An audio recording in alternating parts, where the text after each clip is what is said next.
400 GOP leaders call on Senate to pass same-sex marriage. Over 400 Republican leaders from across the country, including present and former GOP lawmakers from the last 2 decades, are calling on the Senate to pass legislation that enshrines same-sex marriage protections. The letter said that passing the Respect for Marriage Act will eliminate uncertainties for over 1 million Americans who are building families, taking on the responsibilities and commitment concerning marriage, and caring for the one they love. Beyond appealing to enshrine the right to same-sex marriage, the push from prominent GOP leaders signals how critical Republicans consider the forthcoming vote on same-sex marriage to be. The letter also mentioned that Republican and conservative leaders believe in strong families and lasting relationships as they strengthen communities.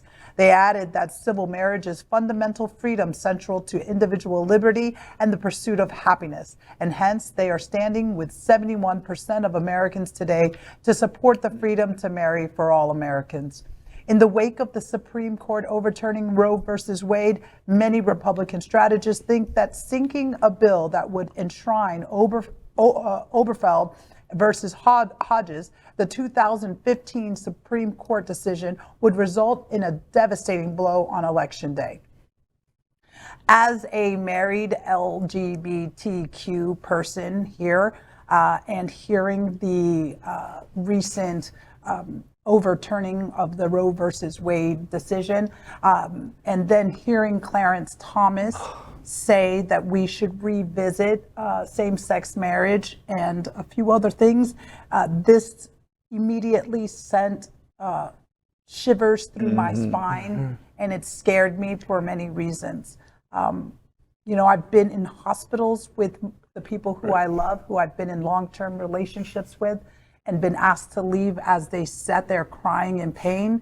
I can't even imagine how anyone would consider anyone who has taken the vow to be and commit in a relationship, in a loving relationship, how they would even consider overturning that. So I'm happy to see that it did get the support in the House, and I'm concerned in the Senate, you know, I'm going to cross my fingers, and I'm going to hope the Congress... Josie, I have to ask you, and just in a bit of a subject change, the Roe overturn, was that a big sentinel moment for you as a woman, as a lesbian in our community, of the galvanizing issue that we're facing? Was Roe it? Did it?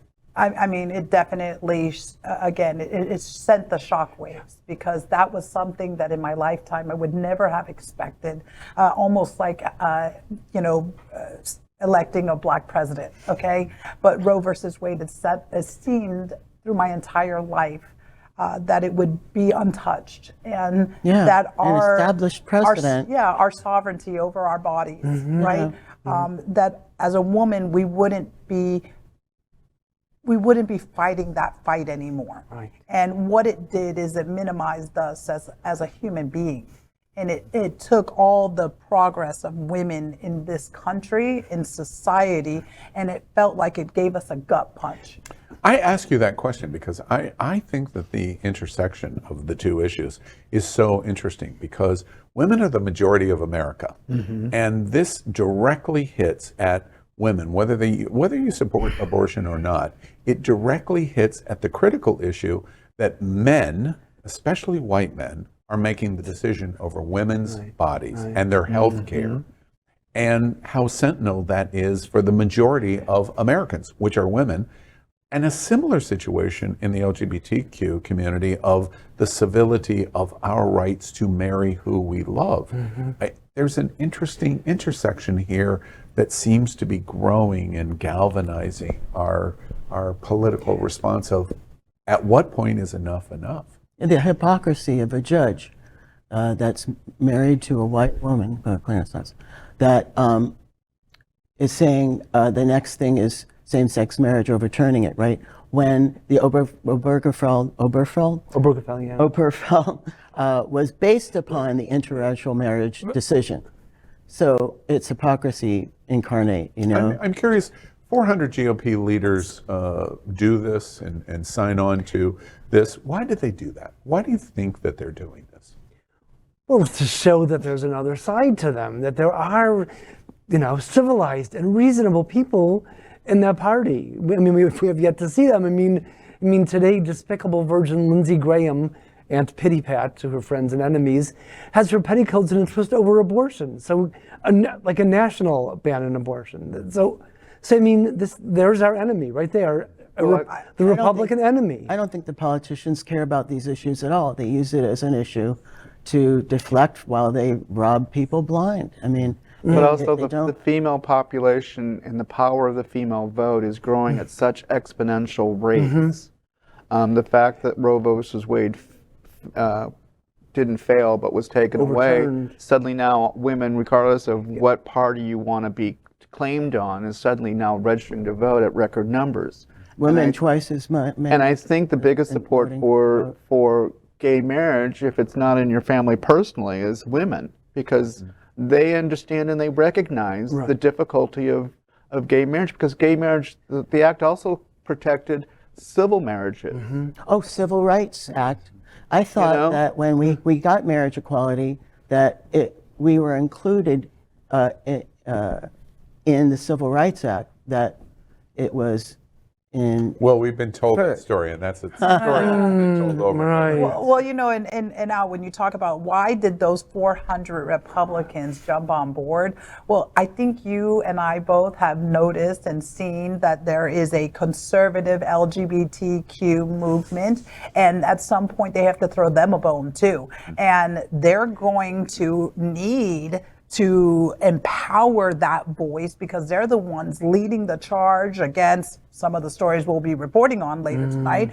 But the reality of it is that this is just more politics. This is just more politics. I would love to believe that 400 GOP had a moment of consciousness and they voted their conscience, but I have a hard time believing that, considering the last few years.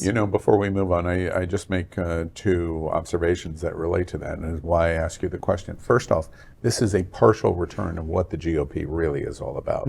Stay out of your private lives, small government philosophy. We think in the last 5 or 6 years, for sure, with Trump coming to power and Trumpisms and MAGA Republicans, the GOP was killed. This is kind of an indication, wait, they're still out there. There's a heartbeat there. There is a heartbeat. The second thing that's interesting about the so many GOP leaders, past and present, that have come out and said this, is they're doing it to ring an alarm bell in the Senate. And they're doing it because approximately 16 U.S. senators that are Republican are running for re-election. And some of those states, Murkowski has come out for a specific reason. Maine has come out for a specific reason. Ron Johnson in Wisconsin is flip-flopping, but for a very specific reason. Not because he cares one damn bit about our gay marriage, but because he worries about his re-election and what women are going to do in Wisconsin. Well, it's the power of the female vote. They overreached, and Kansas said, here we go. We're not going to accept this. And that's what these 400 leaders are doing. They're saying, wait, you better be voting for this, because if you don't, Schumer's going to checkmate some of you and pull you out on that limb. And when he does, he's going to get your head chopped off. And we're going to retain power. And we're going to retain power. That's what they're warning here, which is really interesting. LGBTQ plus news is vital for our community and for the broader world as a whole. We have enough enemies at Fox News. Tucker, Sean, and Laura are loud. We need passionate allies. Happening Out Television Network, Queer News Tonight, and It's Happening Out are literally out of the closet and into the headlines. Our community needs your support. Like this broadcast and subscribe now to ensure the growth of the entire LGBTQ plus community.